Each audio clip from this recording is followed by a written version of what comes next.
Commander Darren Cole opened his eyes slowly. Everything was white. Too white. He blinked. Once.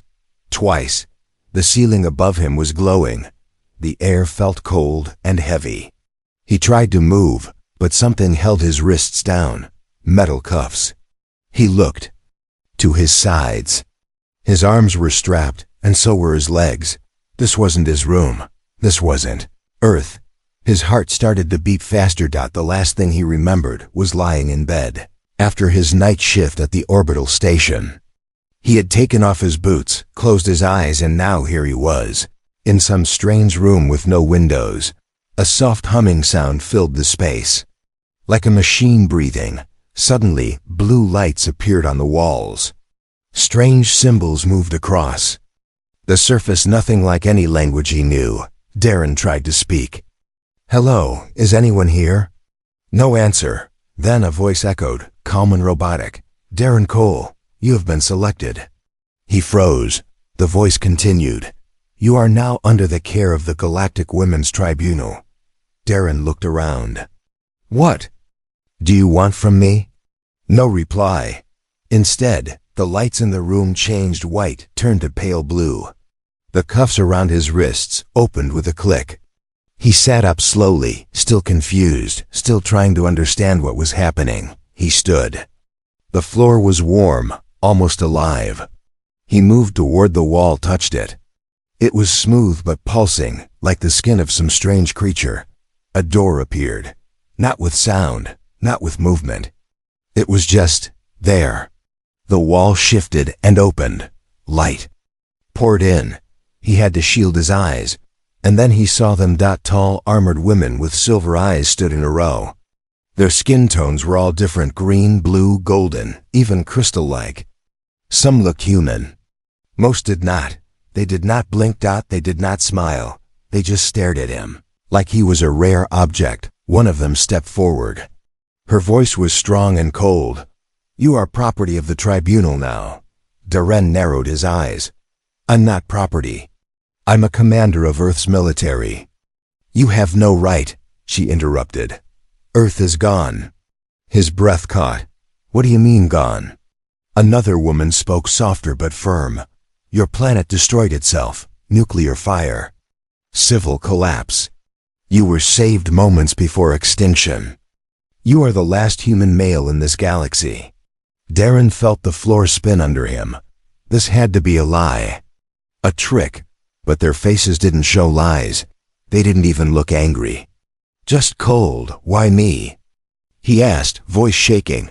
The woman replied, "Because your DNA is strong. Your body can adapt. You have been chosen to reproduce." Silenced. The words echoed in his mind like thunder. Reproduce? Like some kind of breeding tool? He took a step back. "I won't do it."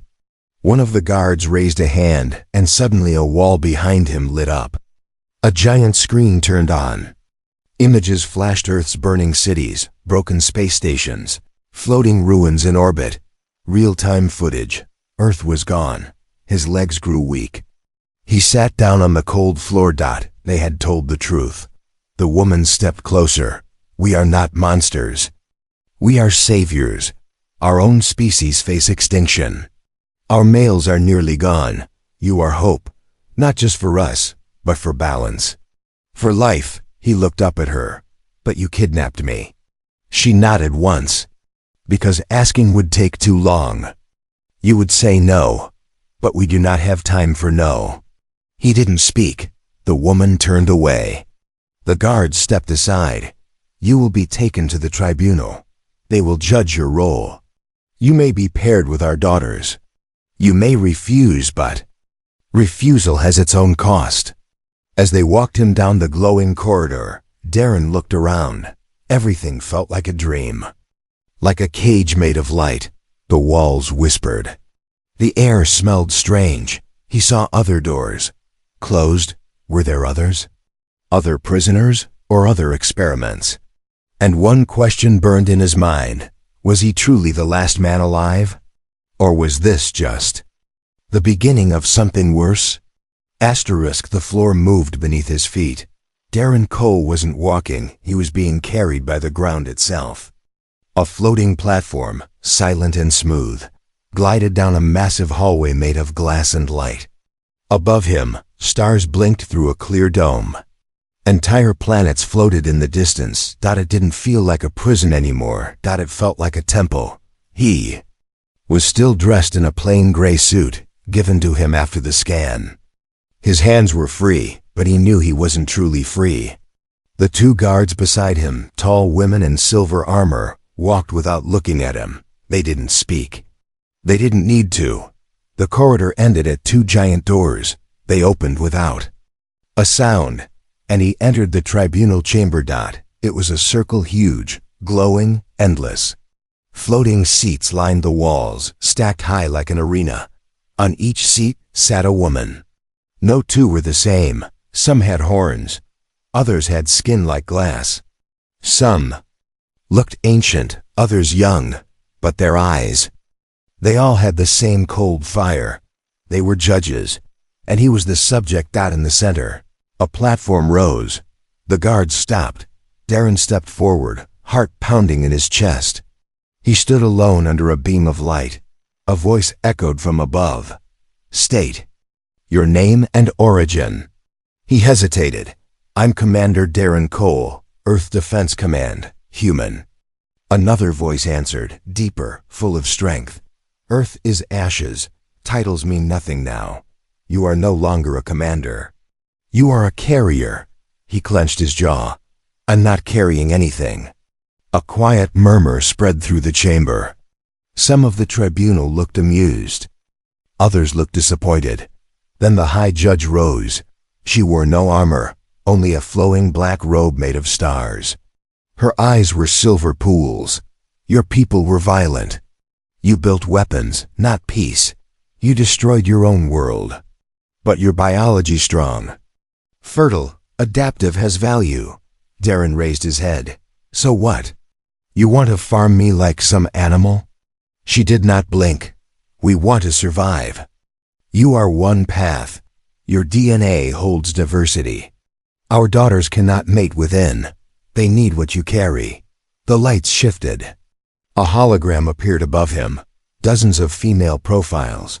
Different races, ages, each one beautiful in her own strange way. "These are the chosen, elite daughters of the tribunal. You will select, or we will." Darren's breath grew short. "You expect me to just accept this? To breed with women I don't know? Without choice? Without freedom?" The high judge nodded. Double quotes, "We gave your species freedom. And you burned your planet. Our way may feel harsh, but it ensures life." He laughed once, bitter. "Kidnap me, judge me, and now you want me to say thank you?" One voice spoke softly from the shadows. "Would you prefer extinction?" Silence followed. Darren looked around. Every eye was on him. He realized something. This wasn't just about science or survival. It was about power, control. They didn't see him as a man. They saw him as a tool. And maybe not all of them agreed. One of the younger judges, sitting lower in the circle, leaned forward slightly. Her eyes met his, not cold, not cruel, curious. She whispered, just loud enough for him to hear. "Not all of us chose this." He blinked. Before he could reply, the high judge raised her hand. "The tribunal has voted. You will begin pairing within. 1 rotation. Denial means confinement. Resistance means sedation. Acceptance brings status and care." He stepped back. "You're forcing me into this." The judge's voice was final. "We are offering you purpose. Your choice is survival or silence." The lights dimmed.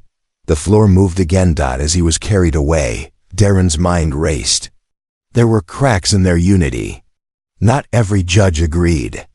One had spoken. One might help him, but time was running out, and the real question now was, would he escape this fate, or change it from within? He didn't know her name, but she was already watching him. Darren sat in a wide chamber, no walls, no roof, Just an open dome under a sky filled with stars. Artificial wind moved through glowing trees. Strange birds flew overhead. It was too perfect, too peaceful. He knew this place wasn't real. It was a test. Footsteps echoed softly behind him. He turned. 7 women entered the garden, each one different. Each one perfect, not by chance. By design. One had golden skin and hair like flowing lava. Another had smooth violet features, tall and graceful like a statue. One wore no shoes and floated just above the ground. Another blinked sideways, her eyes shining like mirrors. And then there was her. She didn't walk like the others. She didn't look at him like a mission. She looked at him like a question. Her hair was short, her eyes sharp. She wore simple clothes, not a robe or armor. She walked straight up to him, arms crossed. "You don't belong here," he blinked. "You think I chose this?" She didn't smile. "They call us the daughters, but we're not family. We're projects, matches for your genes, that's all." Darren stood slowly. "And you agree with that?" She didn't answer. The others circled them like planets. Observing. Silent. Cold. Then a voice rang from above, emotionless and official. "Initiate compatibility phase 1. Glowing rings formed around each woman. Numbers, graphs, DNA symbols. Darren looked around, disgusted. "They're scanning us like animals." The girl in front of him stepped out of her ring. "My name is Lyra." He was surprised. "You're not following the script?" She leaned in slightly, her voice low. "I stopped following it the day they showed me the files. The ones of failed pairings, of dead candidates, of forced trials." Darren's face hardened. "They said I was the last." Lyra nodded. "You are, because the others didn't survive." The word hit him like a punch. He turned to the other girls. They didn't react. Maybe they didn't know. Or maybe they didn't accepted it. He whispered, "Why are you telling me this?" She looked around, then back at him. "Because I don't want to be a mother to a science experiment. And I don't think you want to be a father to a cage." Before he could reply, alarms flashed. A deep voice filled the garden. "Subject deviation detected. Lyra, return to your protocol, now." She didn't move. Darren stepped forward. "Wait, what will they do to you?" She didn't answer. Instead, she gave him something small and cold. A chip. It slid into his palm quickly. "Don't let them break you," she whispered. Guards entered the chamber. They surrounded her, pulled her back. She didn't struggle. She just looked at him one last time. And then she was gone. The garden faded. The sky turned black. Darren stood alone again. But this time, something was different. Someone inside their perfect machine had just shown him the crack. And now, he had a choice. Follow the path they gave him, or burn it down from within. The fire wasn't real, but the heat felt alive. Darren stood inside a dark chamber, lit only by a holographic flame, flickering in the center of the room. Around him, stone walls held no markings, no lights, no doors. This was isolation. This was punishment. It had been 3 days since Lyra disappeared. No one told him where she went. No one even spoke her name again. He turned the small data chip over in his hands, the one she had given him. It looked like nothing. Thin, gray, silent, but it had weight. The kind of weight that meant secrets. He had memorized her words. "Don't let them break you." A sharp click echoed behind him. The wall melted open. Not a guard this time. A machine. It hovered silently round, chrome with blinking blue eyes. A worker drone. One of the ones that cleaned the halls and fixed the walls. It floated toward the center of the chamber, paused. Then turned. It faced him. And spoke. "Do not trust the tribunal." Darren blinked. "What did you just say?"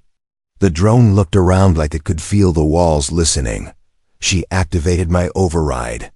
Lyra. She prepared this path. For you." His heart jumped. Lyra wasn't gone. The drone opened a small compartment. A screen slid out. It lit up and suddenly, Darren saw footage. Secret footage. Files, videos, rows of capsules. Other men strapped inside labs, screaming. They were human. They were dead. Failed matches, the drone said. You are the 7th attempt. They lied. You are not the first. Darren watched the horror unfold. Images of broken bodies, failed pairings, failed fusions. The tribunal had tried this many times. Quietly, ruthlessly. He was just the latest number in a secret war of survival. His fists clenched. He wasn't a savior. He was a test subject. Screen flashed again, this time, a map. Blueprints of the tribunal chambers. One area blinked red, restricted genetics wing. The drone zoomed in. Lyra is being held here. Trial begins in 2 rotations. Darren took a breath. Can you get me there? The drone hesitated, then beeped. Access denied. But I can help you reach someone who can. Another door slid open, not part of the wall, this time behind a curtain of light. Darren stepped through. He found himself in a hallway he had never seen before, dark, quiet, not polished like the rest of the station. It felt forgotten, abandoned, like a part of the ship the tribunal didn't want anyone to see. Footsteps echoed ahead. Someone was waiting. It was another daughter, but not like the others. Her hair was a mess. Her face had scars. And in her hand, she held a weapon made from stolen machine parts. She didn't ask who he was. She already knew. So, she said, her voice rough, you're the last one alive. Let's see if you're worth saving. Darren nodded. The rebellion had already begun. He just hadn't known it yet. The stolen blade was still wet with blue blood. Darren didn't know the guard's name. But he had to kill her. He didn't plan it. He had no plan, but when the alarm started and the door slammed shut behind him, the choice was simple: survive or surrender. Now, his hands shook, not from guilt, from adrenaline. The daughter with the scar, her name was Reza, pulled the blade from the body and wiped it on her sleeve. Too slow, she muttered. Next time, don't hesitate. Darren looked at her. I'm not a killer. She didn't smile. You are now. They moved quickly through the back tunnels of the tribunal vessel, guided by the rogue drone that floated ahead of them like a silent ghost. The walls here were old, dusty, cracked. This was part of the station even the judges had forgotten, and it was perfect for escape. Reza tapped a screen on her arm. A rotating hologram blinked to life. We've got 12 minutes. Before system reboot. After that, every door locks down. Forever. Darren pointed to the red zone on the map. Lyra is here. In the genetics wing, Reza nodded. Heavily guarded. But I know a way through. Not safe, but faster. Darren didn't blink. We take it. The drone suddenly stopped. A voice came through, broken, but familiar. Darren, if you're hearing this, they found me.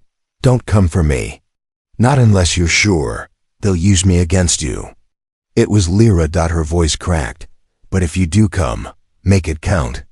The message ended. Silence filled the tunnel. Reza looked at Darren. Still want to risk it? He stared at the blinking red dot. Yes. Minutes later, they reached the lower engine shaft, a death trap of moving gears and energy coils. Heat burned the air. Sparks flew like falling stars. There were no guards here. No one sane came this way, but Reza was fast. She jumped across. Pipes slid under burning beams, pulled Darren with her through the chaos. He almost fell twice. She never looked back. Finally, they reached a hidden hatch behind the engine wall. It hissed open. The genetics wing. It was colder here. Sterile, too. Quiet. Darren stepped into the hallway and saw them, rows of capsules, glowing softly. Inside each one, a girl, not moving, not blinking, not aging. Suspended. Frozen. Projects. Experiments. Darren whispered, this is where they're made. Reza nodded. Not born, made, raised in silence. Trained like weapons. None of them ever lived outside these walls. He walked forward. Capsule 27. Lyra. Still. Silent. A tube over her mouth. Wires in her neck. But she was alive. He slammed the control panel. Nothing. Locked. Double quotes. We need a key, he said. Reza handed him a device. Use this. But once it starts, alarms will go off across the station. We'll have 2 minutes max to get to the launch bay. Darren didn't hesitate. He jammed the spike into the console. The lights flickered. Sirens screamed. Capsule 27. Opened. Lyra fell forward into his arms, coughing, weak but awake. She looked at him, eyes wide. You came. He held her tightly. Of course I did. Reza pulled them both up. No time for reunions. Move. They ran. Alarms echoed across the tribunal. Every camera turned. Every door opened. The chase had begun. But this time, Darren wasn't alone. This time, the tribunal was chasing the wrong man. Because now, he had something to fight for, and something to lose. Asterisk. The launch doors were closing, and Lyra was still behind him. Darren didn't stop to think. He turned, sprinted back into the smoke-filled corridor as warning sirens screamed overhead. The tribunal's guards were getting closer, silver shadows in the dark, weapons raised, boots crashing against the metal floor. Reza's voice crackled through the comlink. You go back in there, we all die. He ignored her. Lyra had fallen. Her leg bleeding, her breathing heavy. She had just escaped a genetic death chamber. Of course she couldn't run like the rest. But she had chosen to help him. And now, it was his turn to choose her. He reached her seconds before the shock drones arrived, scooped her into his arms, and ran with everything he had left. Behind him, lasers hit walls. Ahead of him, doors were closing. The stolen shuttle was heating up on the pad. Reza stood by the ramp, firing back at the guards. Her aim was perfect. Her face was calm. But Darren could see it. She knew this was the last shot. As he crossed the final threshold, the blast. Doors slammed shut behind them, sealing off the hangar. Gunfire stopped. Silence. Just heavy breathing. Sweat. Smoke. Reza dropped her weapon. You're insane. Darren placed Lyra down gently in the co-pilot seat. I know. He ran to the controls. The ship was old, pre-tribunal tech, barely functional, but Darren had trained in worse. The systems came to life with a growl. Lights flickered across the dashboard. The engines hummed like sleeping beasts. The hangar roof began to open. Too slow. He slammed his fist on the panel. Come on, go. Outside, the tribunal fleet was already moving. 4 silver hunter ships circled the upper orbit. Drones launched from their bellies. The escape route was shrinking. Reza looked at him. We're not getting far. He looked back. We don't need far, just free. The ship launched. The force pushed them back into their seats. The sound of the engines ripped through the silence, louder than anything they'd heard on the tribunal station. It wasn't just noise, it was defiance. Darren twisted the controls hard to the left. Drone exploded behind them. Another zipped past the window. The stars blurred. Reza handled the guns. Lyra rerouted power. Darren flew like a soldier who had nothing left to lose. And for the first time in years, he felt alive. Outside the tribunal station, space turned violent. Explosions lit the dark. Missiles chased them through asteroid fields. Metal fragments smashed against their hull. Warning lights screamed across the dash. They were bleeding fuel. The engine was overheating. And behind them, the tribunal was gaining. Reza yelled, There's a moon ahead. Atmosphere's thin but landable. Darren nodded. Hold tight. The ship dove, cutting through space like a burning knife. The moon grew larger, gray and cracked, abandoned, scarred from ancient battles. As they entered its orbit, the tribunal ships stopped. They didn't follow. Not a single one crossed the moon's gravity field. That's when Darren knew they weren't supposed to land here. They crashed hard.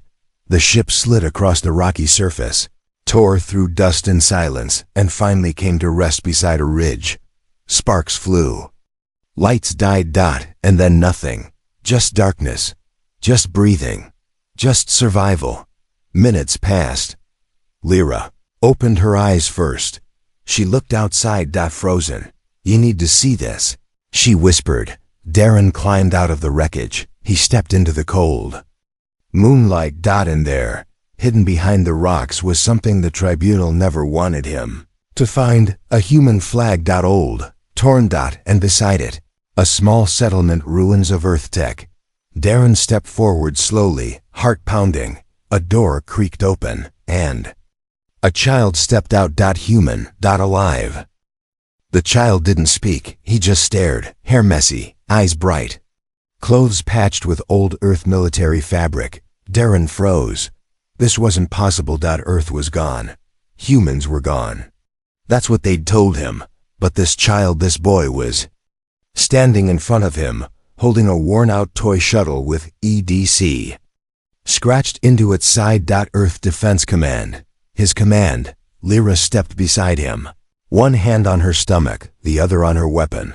Riza scanned the area. No life signs beyond the ridge. No heat signatures. No traps. Darren knelt down. "Where are your parents?" The child pointed toward the cave behind the outpost. No words. Just a silent invitation. Inside the cave, the air changed. Warm, humid, alive. The walls were lined with solar panels, old generators, and underground farming tubes. Small green plants glowed under artificial lights. Water dripped through a pipe into a recycled basin. And then movement. A figure stepped out. An old man. Gray beard. Robotic leg. One eye gone. The other sharp, locked on Darren. He didn't flinch.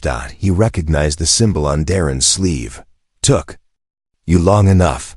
Darren stared in disbelief. "You're human." The man nodded. Double quotes. "Not just me. We all are. The ones who got out before the tribunal closed the system." More people emerged. 6, 10, 15. Old, young, mixed races. Earth survivors. Living in silence. In exile. Waiting. The man introduced himself as Captain Roan Maddox, a former Earth intelligence officer. He had seen the tribunal coming years before. Earth fell, escaped with a hidden ship, found the moon, built shelter, hid the signal, and waited for someone to bring the fight back. "We thought we were the last," he said. Darren looked at them, then at Lyra, alive, defiant, and carrying new life. He shook his head. "You're not the last anymore." Reza uploaded the full tribunal files from the stolen drone. The truth. The abductions, the experiments, the forced pairings, the lies. Maddox grinned. "You just gave us a war cry." Darren sat down by the console. He tapped the come link, aimed it toward deep space. "Earth isn't dead. We're alive, we're free, and we're done being controlled." He looked at Lyra. She smiled. For once, not like a soldier, but like a woman ready to build. That night, under a broken sky, the camp stayed awake. Children laughed. Machines hummed. Darren stood outside, staring up at the stars, not looking for an escape anymore, looking for a beginning. And deep in the distance, beyond galaxies of silence, the tribunal was listening, and they knew the legacy had begun.